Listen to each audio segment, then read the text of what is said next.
Nasci em uma família simples de pais agricultores. Como minha família era pobre, as pessoas nos discriminavam e nos menosprezavam. E por isso, desde criança, sempre tive sentimentos de inferioridade. Meus pais sempre me orientaram a estudar muito para que eu pudesse ter sucesso no futuro e para que eu não acabasse vivendo como eles, passando os dias cuidando de um pedacinho de terra. Resolvi me esforçar para ser alguém na vida, destacar-me e viver uma vida melhor. Em junho de 2012, depois de me formar, virei professora. Mas meu forte espírito competitivo me deixava insatisfeita com a forma como minha vida era. Durante uma reunião, vi o diretor Liu falando com eloquência no púlpito. Eu me virei, vi muitos professores olhando para ele com um olhar de admiração e inveja e pensei, como seria melhor se fosse eu que estivesse falando no púlpito. Mas neste momento, sou só uma professora comum, uma entre muitos. Então tenho que trabalhar duro e me esforçar mais em minhas aulas. Dessa forma, mais cedo ou mais tarde, também vou ocupar meu lugar como diretora. Nos dias que se seguiram, trabalhei incansavelmente, chegando até a usar meu tempo de descanso para planejar aulas e estudar os materiais didáticos. E, se algum aluno da minha classe estivesse com dificuldade para entender o material, eu sacrificava meu horário de almoço e, inclusive, ficava acordada até tarde para orientá-los, até eles conseguirem entender. Eu trabalhava sem parar, dia e noite, e ficava tão exausta todos os dias que minhas costas e minha região lombar doíam. Quando chegava em casa, estava completamente exausta e só fazia desabar na cama. Eu realmente queria largar meu trabalho e fazer uma pausa, mas quando me lembrava do diretor Liu falando com eloquência no púlpito e dos olhares de inveja e admiração dos professores, eu me estimulava a continuar e pensava, estou sofrendo agora para desfrutar de uma vida melhor depois e para conquistar a admiração dos outros. Todo esse sofrimento vai valer a pena. Então, eu pegava meu exemplar de psicologia educacional para estudar. Graças aos meus esforços, meus resultados docentes estavam entre os melhores. Em um espaço de apenas 3 anos, deixei de ser uma professora comum para me tornar chefe de um grupo de pesquisa de ensino, diretora técnica, vice-diretora e, por fim, virei diretora. Eu estava tão feliz. Ainda não tinha nem 30 anos e já ocupava um cargo de liderança. Por um tempo, os professores e os pais me trataram com muito respeito. Parentes, vizinhos e colegas olhavam para mim com inveja e admiração nos olhos. E meus pais andavam de cabeça erguida por minha causa. Eu me sentia muito orgulhosa e minha vaidade estava bastante satisfeita. Após a promoção, meu salário também aumentou e minha riqueza material também melhorou, de modo que comprei muitos dos luxos que estavam fora de alcance quando eu era criança. Finalmente, realizei meu desejo de infância e estava vivendo uma vida que impunha respeito. Senti que todos os meus esforços e trabalho duro tinham valido a pena. Mais tarde, porém, a vida não se tornou tão maravilhosa quanto eu imaginava. Depois que me tornei diretora, embora eu parecesse ter ganhado prestígio e admiração, o cargo também me trouxe infelicidade e exaustão constantes. Como diretora, as viagens de trabalho e os compromissos sociais se tornaram comuns e, para conquistar o respeito dos meus superiores e manter minha posição, fui aprendendo aos poucos a beber e bajular os outros. Certa vez, um líder do departamento de educação me disse: "Olhe só para a diretora Shaw. Ela sabe tirar proveito de suas vantagens para ganhar maiores benefícios para si mesma. A juventude é um ativo, mas será que você sabe aproveitá-la ao máximo? As mulheres precisam usar as vantagens que têm para chegar mais longe e durar mais tempo na carreira." Eu sabia que a diretora Shaw tinha conseguido chegar à posição de chefe do grupo de educação no departamento de educação ao se tornar amante de funcionários do governo.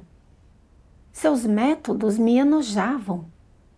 Sempre que eu pensava nos jantares, quando tinha que beber e ouvir a imundície de meus superiores, sentia uma absoluta repulsa e quis fugir muitas vezes.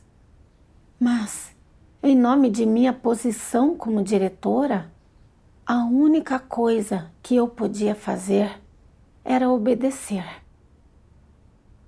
O presidente da escola também costumava me levar para compromissos sociais, apresentando-me a figuras proeminentes do setor educacional, aparentemente para fins de intercâmbio profissional, mas, na realidade, era para me tornar amante deles e vender meu corpo.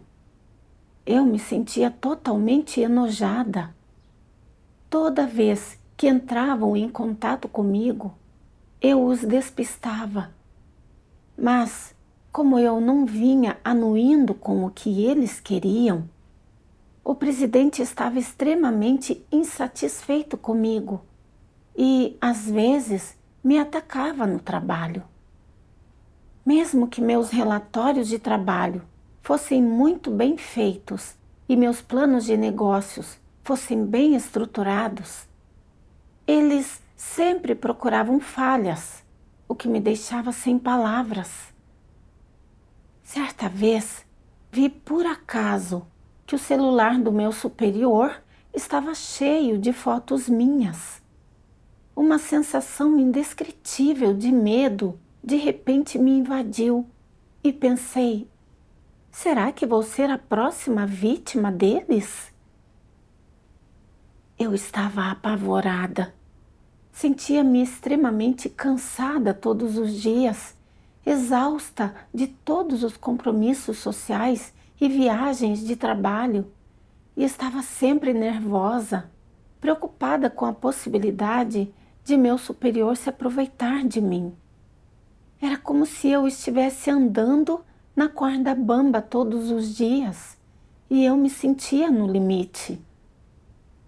Tinha medo de não estar trabalhando o suficiente para atender às exigências do meu superior e que meu cargo de diretora estivesse em risco. Por isso, esforcei-me ainda mais para deixar meu trabalho perfeito e garantir que meu superior não encontraria nenhuma falha. Para isso, trabalhei dia e noite, às vezes sem nem sequer ter tempo de beber um copo de água durante todo o dia. Muitas vezes me sentia tonta e cansada. Com o tempo, comecei a sentir uma secura e uma coceira na garganta e, às vezes, eu tossia tanto que chegava a expelir sangue. Mesmo assim, meus pensamentos continuavam concentrados em como manter meu cargo de diretora. Dia a dia, ano a ano, a pressão crescia dentro de mim diariamente e, por um tempo, eu sofri de insônia. Sentia que estava à beira da depressão. Minha sogra me viu assim e me aconselhou a pedir demissão do cargo de diretora e procurar outro emprego. Ela também pregou o Evangelho para mim e encontrou uma passagem da Palavra de Deus para eu ler. Deus Todo-Poderoso diz: a sina do homem é controlada pelas mãos de Deus. Você é incapaz de controlar a si mesmo. Apesar de estar sempre correndo e se ocupando em interesse próprio, o homem continua sendo incapaz de controlar a si mesmo. Se pudesse conhecer suas próprias expectativas, se pudesse controlar sua própria sina, você continuaria sendo um ser criado? Quando li a palavra sina, pensei em mim. A pessoa que eu desejava como meu parceiro era alguém que entendesse de romance e sentimento. Mas a pessoa que entrou no salão de casamento comigo era alguém que não entendia as ideias de flexibilidade ou romance.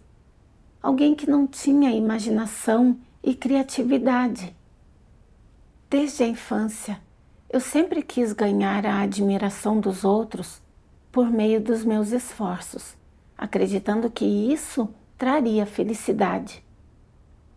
No entanto, depois de me tornar diretora, descobri que não só não estava feliz, como estava ainda mais infeliz do que antes. Em um determinado momento, cheguei até a entrar em depressão. Foi aí que percebi que a sina de uma pessoa é algo que não se pode controlar. Mais tarde, li outra passagem das palavras de Deus. Deus Todo-Poderoso diz: o Todo-Poderoso tem misericórdia dessas pessoas que sofreram profundamente. Ao mesmo tempo, sente-se avesso a essas pessoas que não têm consciência alguma, pois teve de esperar muito por uma resposta delas. Ele deseja buscar seu coração e seu espírito e trazer-lhe água e comida, para que você desperte e não tenha mais sede ou fome. Quando você estiver cansado e quando sentir um pouco da desolação deste mundo, não fique perdido, não chore. Deus Todo-Poderoso, o vigia, abraçará a sua chegada a qualquer tempo. Ao ler essa passagem das palavras de Deus, fiquei profundamente comovida. Senti que Deus entende as pessoas tão bem e consegui perceber seu amor pela humanidade. Lembrei-me de que trabalhei dia e noite para me tornar diretora e que, depois disso, viajava a trabalho com frequência e tinha compromissos sociais, enquanto tentava bajular e cair nas graças dos meus superiores. Eu estava sob enorme pressão mental todos os dias. Não conseguia encontrar ninguém com quem desabafar, nem um porto seguro para minha alma perturbada. Conversei com minha mãe e ela me aconselhou: você precisa trabalhar duro e saber como lidar com as coisas na presença dos seus superiores.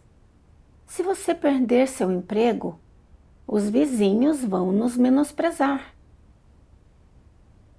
Contei ao meu marido e ele me deu apenas o seguinte conselho: daqui a pouco as coisas vão melhorar.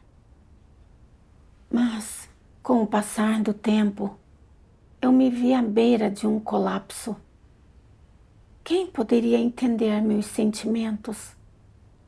Foi por meio das palavras de Deus que percebi que somente Ele entende de fato as pessoas, que Ele podia sentir minha insuportável amargura quando me disse para não chorar, nem me sentir perdida, e que Ele abraçaria minha chegada.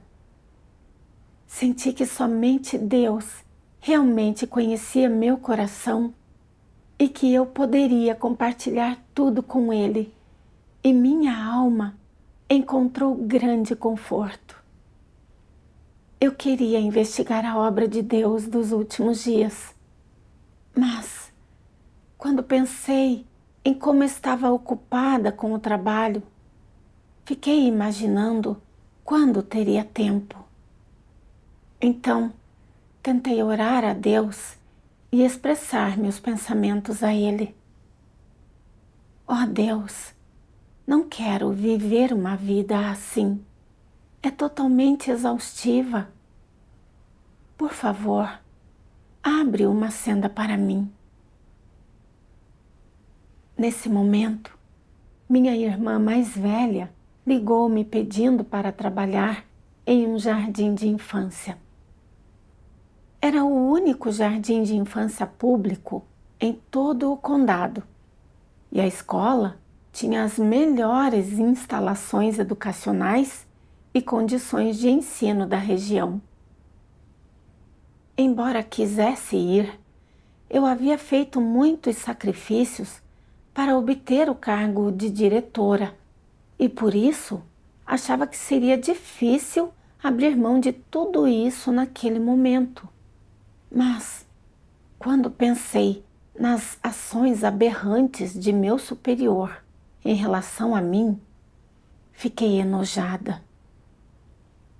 Sendo assim, cogitei ir para esse jardim de infância, pensando que, com meus esforços, podia ser que meus novos superiores acabassem me promovendo a diretora da escola, de modo que eu recuperaria meu status. Dessa forma, eu poderia investigar a obra de Deus e, ao mesmo tempo, conquistar a estima das pessoas. Eu estaria matando 2 coelhos com uma cajadada só. Em julho de 2019, renunciei ao cargo de diretora e fui para o jardim de infância. No entanto, trabalhar na educação infantil não era tão simples e fácil como eu imaginava, e muitas vezes eu tinha que passar por vários treinamentos e competições de habilidades básicas de ensino, o que me deixava ocupada todos os dias, principalmente quando percebia os olhares de aprovação dos superiores para os professores que se destacavam. Eu sentia inveja e, inconscientemente, passei a querer ganhar a estima dos outros.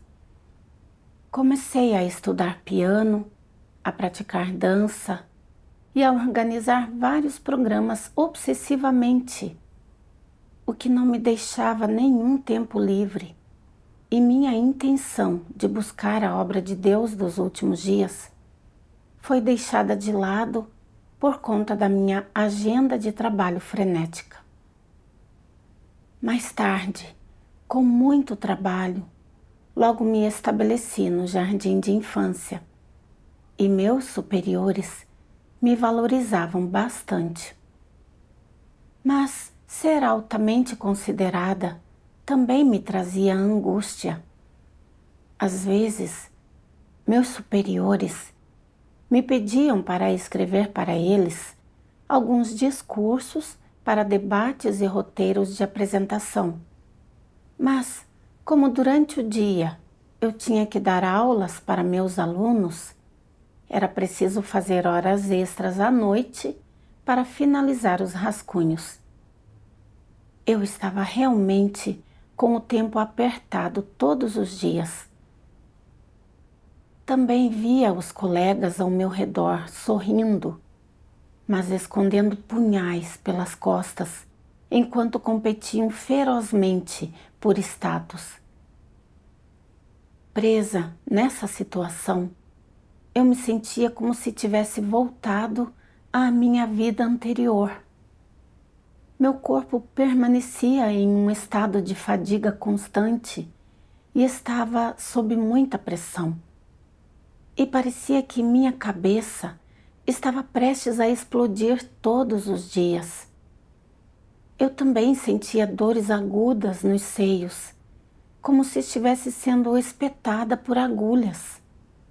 Sentia-me totalmente desamparada e com o coração vazio. Em um dia de outubro, a escola organizou um exame de saúde. Quando o médico me examinou, disse com uma expressão séria: "Há algumas alterações nas suas mamas." Eu perguntei: "É câncer?" O médico respondeu: "Ainda não é certo, mas você deve fazer uma biópsia com agulha o mais rápido possível, pois a detecção precoce possibilita tratamento precoce."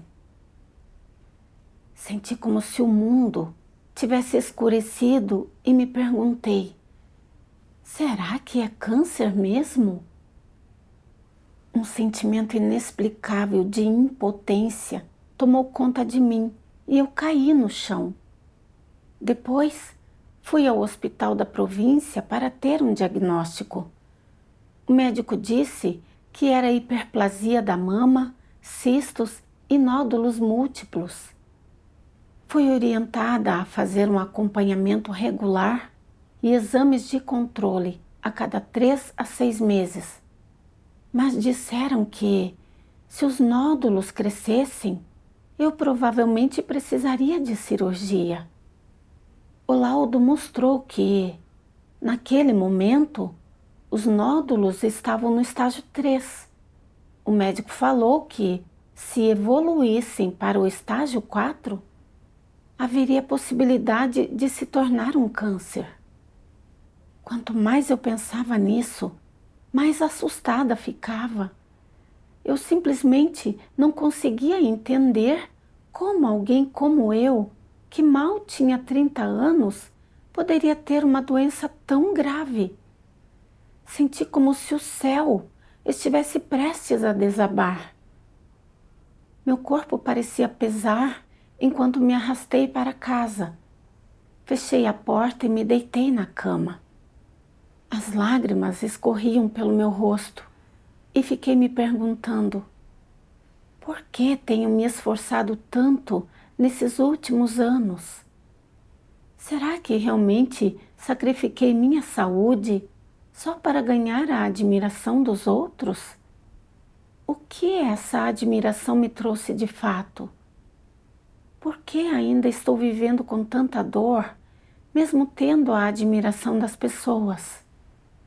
Como posso viver uma vida significativa e valiosa? Um dia, em meio à minha dor e confusão, os irmãos vieram me convidar para uma reunião e eu comecei a participar da vida de igreja. Vi meus irmãos buscando a verdade e procurando uma mudança de caráter sob a rega e o suprimento das palavras de Deus Todo-Poderoso. E notei que eles se amavam e apoiavam uns aos outros, sem competir por fama ou ganho, nem conspirar uns contra os outros. Era um contraste gritante com o que eu tinha visto em meu trabalho e em compromissos sociais. Eu me senti atraída pelas palavras de Deus e comecei a participar ativamente das reuniões e a viver uma vida de igreja. Durante um de meus devocionais, Li estas palavras de Deus.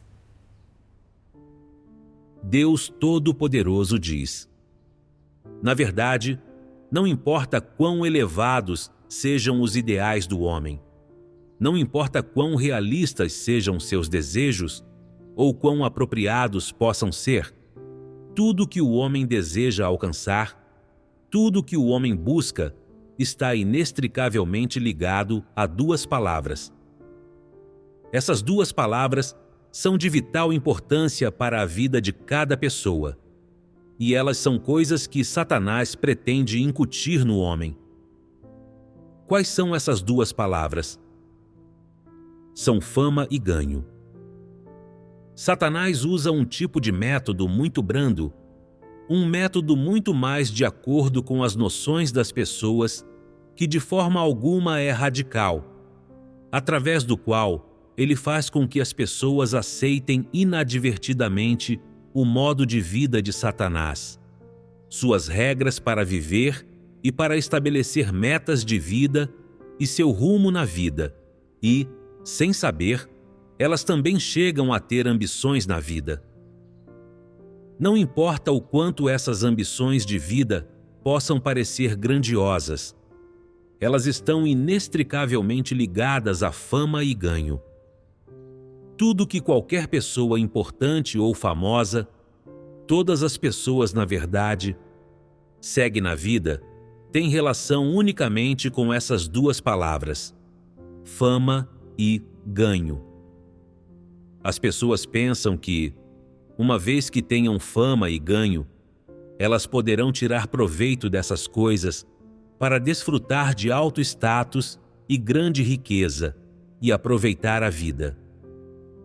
Pensam que fama e ganho são um tipo de capital que elas podem usar para obter uma vida de busca de prazer e desfrute desenfreado da carne. Por amor a essa fama e ganho que a humanidade tanto cobiça, as pessoas voluntariamente, ainda que inadvertidamente, entregam seu corpo, sua mente e tudo o que têm, seu futuro e destino a Satanás. Elas agem assim genuinamente e sem hesitar um instante sequer, sempre ignorantes da necessidade de recuperar tudo o que entregaram. As pessoas podem reter qualquer controle sobre si mesmas, uma vez que se refugiaram em Satanás dessa forma e se tornaram leais a ele? Certamente não. Elas são completa e totalmente controladas por Satanás. Elas afundaram completa e totalmente num atoleiro e são incapazes de se libertar. Uma vez que alguém está atolado em fama e ganho, ele já não busca aquilo que é luminoso, o que é reto, nem aquelas coisas que são belas e boas. Isso é assim porque o poder sedutor que a fama e o ganho têm sobre as pessoas é grande demais. Elas se tornam coisas para as pessoas buscarem por toda a sua vida, e mesmo por toda a eternidade sem fim. Não é verdade? Satanás usa a fama e o ganho para controlar os pensamentos do homem, até que tudo em que as pessoas consigam pensar seja fama e ganho. Elas lutam por fama e ganho, passam por dificuldades por fama e ganho, suportam humilhação por fama e ganho, sacrificam tudo o que têm por fama e ganho e farão qualquer julgamento ou tomarão qualquer decisão para o bem de fama e ganho. Dessa forma, Satanás amarra as pessoas com grilhões invisíveis e, usando esses grilhões, elas não têm nem a força nem a coragem para se livrar deles. Elas, sem saber, carregam esses grilhões e caminham penosamente sempre adiante com grande dificuldade. Por causa dessa fama e ganho, a humanidade se afasta de Deus e o trai e se torna cada vez mais perversa. Dessa forma, portanto, uma geração após a outra é destruída em meio à fama e ao ganho de Satanás. Olhando agora para as ações de Satanás, seus motivos sinistros não são totalmente detestáveis? Talvez, hoje, vocês ainda não consigam perceber bem os motivos sinistros de Satanás por pensarem que não se pode viver sem fama e ganho.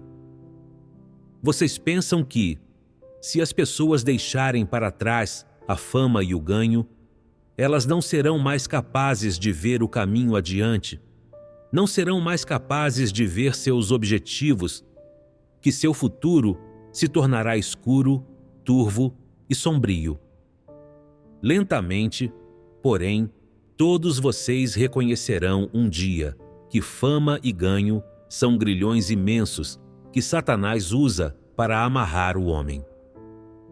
Quando aquele dia vier, você resistirá completamente ao controle de Satanás e resistirá completamente aos grilhões que Satanás usa para amarrá-lo.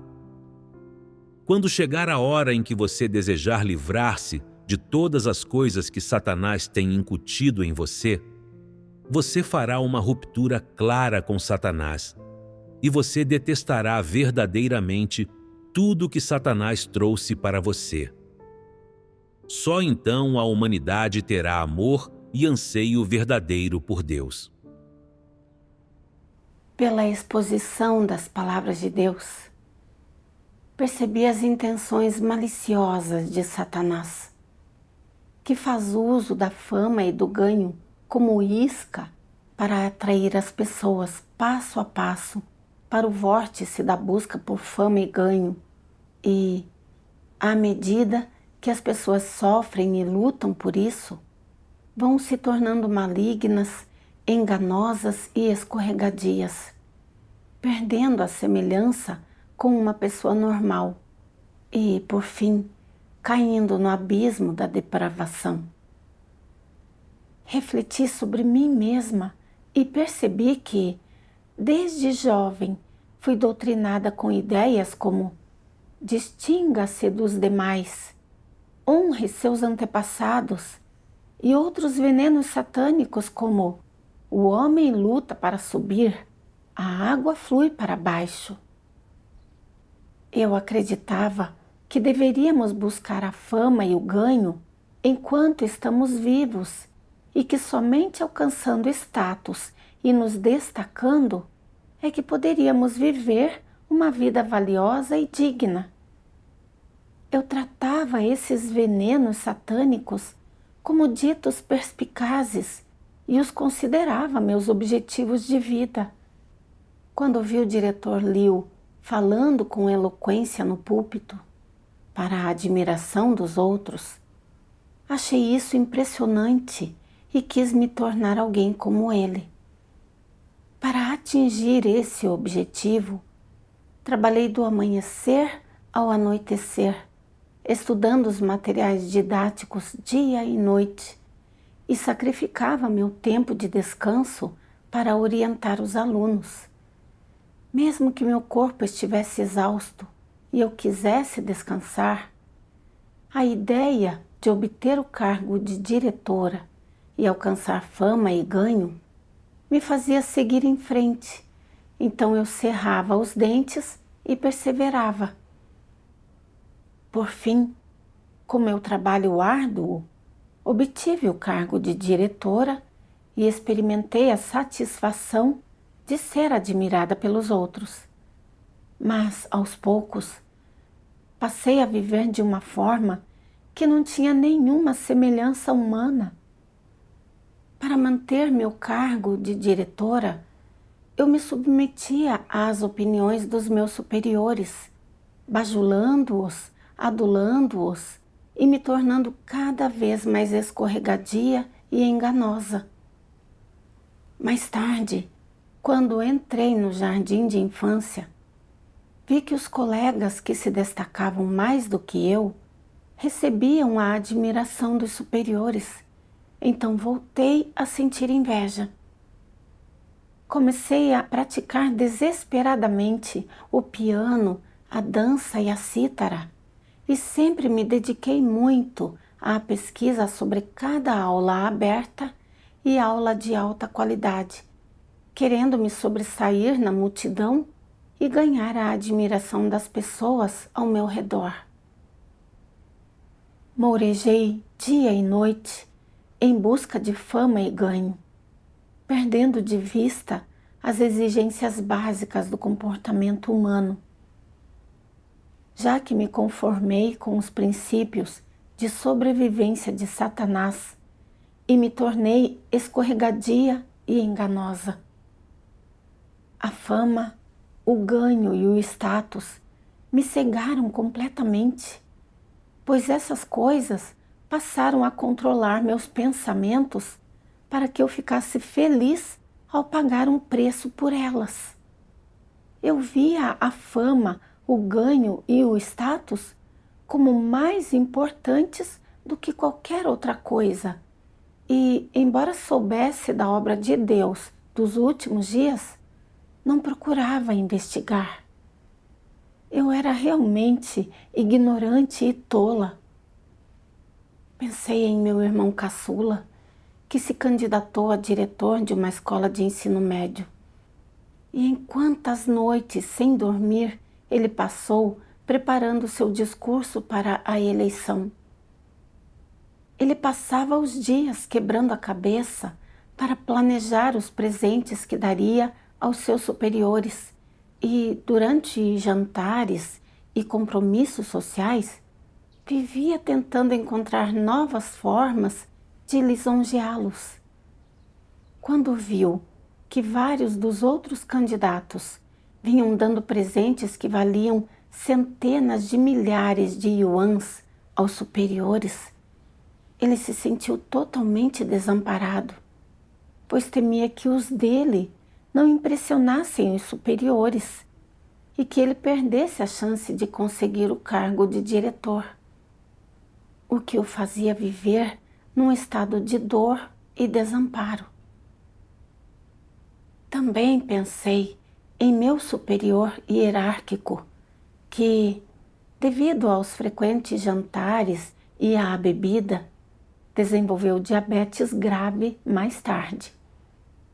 Ele acabou tendo que controlar o açúcar no sangue com injeções de insulina todos os dias e também costumava sofrer de azia e dores de estômago insuportáveis. Esses exemplos vívidos me fizeram ver com clareza que a fama, o ganho e o status são, de fato, meios pelos quais Satanás corrompe e prejudica as pessoas, e são armadilhas preparadas por ele para nós, que levam as pessoas a passar a vida buscando desesperadamente a fama, o ganho e o status. Se eu continuasse nessa senda errada, acabaria perdendo minha chance de salvação e seguiria rumo à ruína e à destruição. Tendo entendido isso, resolvi acreditar corretamente em Deus, comer e beber suas palavras e trilhar a senda correta da vida. Em 2022, devido à grave pandemia, eu não podia sair. Então fiquei em casa, comendo e bebendo as palavras de Deus e me equipando com a verdade. E me senti muito tranquila e realizada em meu coração. Sem que eu percebesse, meu sono voltou ao normal e a dor em meus seios também diminuiu. Eu me senti muito grata a Deus. Depois que as restrições da pandemia foram suspensas, voltei a trabalhar na escola. Mas já não queria mais chegar a um cargo alto, preferindo ser apenas uma professora comum. Um dia, não muito tempo depois, houve um concurso organizado pela Secretaria de Educação do Condado para o cargo de diretor administrativo do ensino infantil.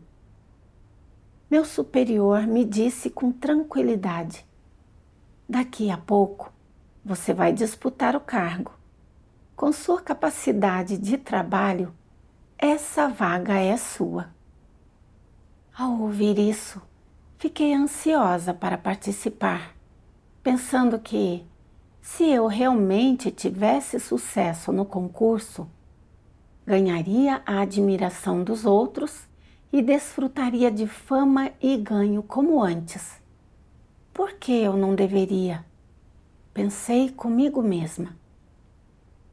Mas então me lembrei de que a igreja me designou para supervisionar vários grupos em suas reuniões, de modo que, se eu me tornasse diretora, como teria tempo para as reuniões e para desempenhar meus deveres?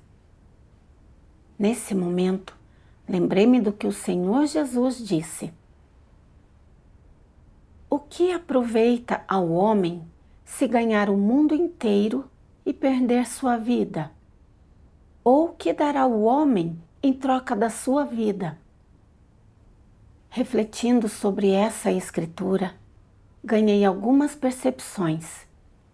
As pessoas vêm a este mundo e passam seus dias ocupadas o tempo todo, disputando fama e ganhos. Mesmo que tenham um status elevado, ganhem grandes fortunas e tenham o mundo inteiro, acabam com doenças em todo o corpo por conta da exaustão e, por fim, perdem a vida. Isso tudo não é em vão? Pensando em minha jornada de professora comum até me tornar diretora, na definição, eu era a líder dos professores. Mas, quando de fato assumi essa posição de liderança, as coisas não foram tão perfeitas como eu imaginava que seriam. Embora meu salário tenha aumentado e as pessoas me admirassem, eu passava meus dias absolutamente exausta, sofrendo com problemas de saúde e mentalmente à beira da depressão. Nada desse dinheiro e desse status conseguiu aliviar minimamente meu sofrimento. Em vez disso, eles só me deixavam cada vez mais vazia e impotente. Pensei em minha parceira, a senhora Lian, que era excelente em todos os aspectos e que acabou se tornando a chefe do grupo de ensino e pesquisa. Porém, durante um exame médico, descobriram que ela tinha um nódulo na tireoide em estágio 4, que suspeitavam ser um tumor maligno. Ela precisou depender de medicação para o tratamento pelo resto da vida e também teve que ir ao hospital para fazer biópsias com agulha de tempos em tempos. Pensei então em minha grande amiga, a senhora Du, que era jovem e bonita. Ela era indispensável em todas as apresentações e atividades escolares. E também era uma das favoritas dos superiores, desfrutando de uma glória aparentemente ilimitada. Posteriormente, no entanto, ela desenvolveu leucemia aguda e sua condição era crítica. Quanto mais eu pensava nisso, mais sentia que a fama e o ganho eram inúteis e que, mesmo que uma pessoa alcance fama, ganho e status, se ela acabar perdendo a saúde, toda essa fama e riqueza e todos esses ganhos são inúteis. Pensei comigo mesma, se eu fosse competir pelo cargo de diretora e voltasse a galgar uma posição mais alta, isso não me faria simplesmente continuar na senda da busca por fama, ganho e status? Independentemente de quão alto seja o cargo ou de quão requisitada eu me torne, eu estaria apenas trilhando um caminho sem volta que me levaria à destruição. Com isso em mente, decidi sair do concurso. Nesse momento, fui tomada por uma grande sensação de tranquilidade e alegria no coração, como se tivesse me libertado dos grilhões que me aprisionavam havia muito tempo, sentindo-me verdadeiramente relaxada e liberada. Mais tarde, li estas palavras de Deus. Deus Todo-Poderoso diz: como você deve viver sua vida? Como deve amar a Deus e usar esse amor para satisfazer suas intenções? Não existe assunto mais importante do que esse para a sua vida. Acima de tudo, você deve ter tais aspirações e perseverança, e não pode ser como aqueles que são fracotes sem coragem.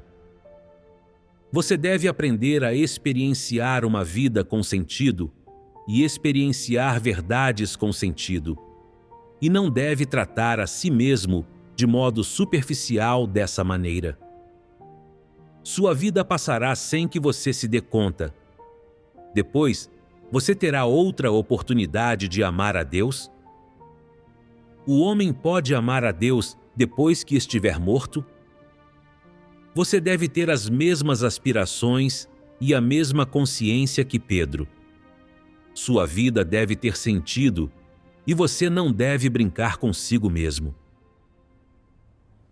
Pelas palavras de Deus, senti suas esperanças para a humanidade. Pensei em como eu havia vivido antes para obter fama, ganho e status. Eu não queria mais esse tipo de vida. Nos últimos dias, todas as muitas palavras de Deus são para as necessidades da humanidade. As pessoas só podem viver uma verdadeira semelhança humana praticando de acordo com suas palavras. Ser capaz de desempenhar meu dever na igreja é a exaltação de Deus, e fazer isso é minha missão e responsabilidade.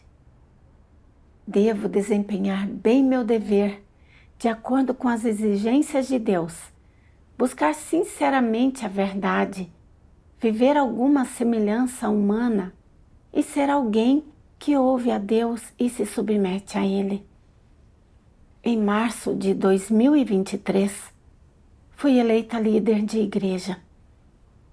Por ser a função de líder muito trabalhosa e por eu ainda estar trabalhando como professora, sempre sentia como se o dia não tivesse horas suficientes. Assim, pensei em pedir demissão do meu trabalho como professora. Mas depois pensei no que meus parentes e vizinhos pensariam de mim se eu fizesse isso. Será que diriam que eu era tola por desistir de um emprego tão bom? Talvez até fizessem fofocas ou zombassem de mim pelas costas. Será que eu simplesmente não me tornaria motivo de piada nas conversas fúteis das pessoas? Quanto mais eu pensava nisso, mais angustiada ficava e, por algum tempo, eu não sabia o que fazer. Mais tarde, deparei-me com uma passagem das palavras de Deus e fiquei animada. Deus Todo-Poderoso diz: se o status social de alguém é muito baixo, sua família é muito pobre e ela tem um baixo nível de instrução. Mas essa pessoa crê em Deus com os pés no chão e ama a verdade e as coisas positivas. Então, aos olhos de Deus, seu valor é alto ou baixo? Ela é nobre ou plebeia? Ela é valiosa. Olhando por essa perspectiva, de que depende o valor de alguém, seja ele alto ou baixo, nobre ou humilde? Depende de como Deus vê você. Se Deus o vê como alguém que busca a verdade, você tem valor e é valioso. É um vaso valioso. Se Deus vê que você não busca a verdade e não se despende sinceramente por ele, você não tem valor e não é valioso. É um vaso inferior. Não importa quão instruído você seja, nem quão elevado seja seu status na sociedade. Se você não buscar nem entender a verdade, seu valor nunca será alto. Mesmo que muitas pessoas o apoiem, o exaltem e o adorem, você continua sendo um miserável desprezível. Então, por que Deus vê as pessoas dessa forma? Por que uma pessoa tão nobre, com um status tão elevado na sociedade, com tantas pessoas elogiando-a e admirando-a, até com seu prestígio tão alto, é vista por Deus como inferior? Por que a maneira como Deus vê as pessoas é totalmente contrária à visão que as pessoas têm das outras? Deus está se colocando contra as pessoas de propósito? De forma alguma. É porque Deus é a verdade, Deus é a justiça, enquanto o homem é corrupto e não tem verdade nem justiça. E Deus mede o homem segundo o seu próprio padrão, e seu padrão de medida é a verdade. Pode parecer um pouco abstrato dizer isso. Então, para dizer de outra forma, o padrão de medida de Deus se baseia na atitude de uma pessoa em relação a ele, sua atitude em relação à verdade e sua atitude em relação às coisas positivas. Isso não é mais abstrato. Ao ler as palavras de Deus, percebi que o fato de poder me colocar diante dele hoje e desempenhar o dever de um ser criado é a maior bênção. Deus não mede alguém com base em quão alto é seu status ou posição no mundo, nem em quantas pessoas o admiram ou adoram. Deus observa se uma pessoa pode se apresentar diante dele, ouvir sua voz e aceitar sua salvação, e se ela pode ou não buscar a verdade em sua fé e amar as coisas positivas. Aquele que puder se colocar diante de Deus e agir de acordo com suas exigências é uma pessoa preciosa aos seus olhos. Deus valoriza essas pessoas. Por outro lado, se uma pessoa tem um status social elevado e grande poder, mas não se coloca diante de Deus, nem aceita a sua salvação, então essa pessoa é detestável para ele, porque as únicas coisas que ela vive são malignas e negativas. Ao perceber isso, tive uma grande sensação de libertação. Ser capaz de me despender de todo o coração por Deus é uma bênção tremenda.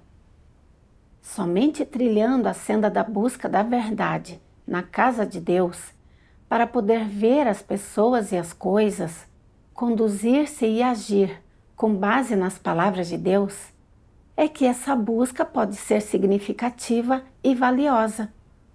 Assim, apresentei minha demissão ao meu superior sem qualquer hesitação. Depois de um tempo, minha demissão foi aprovada e eu me dediquei aos meus deveres na igreja em tempo integral.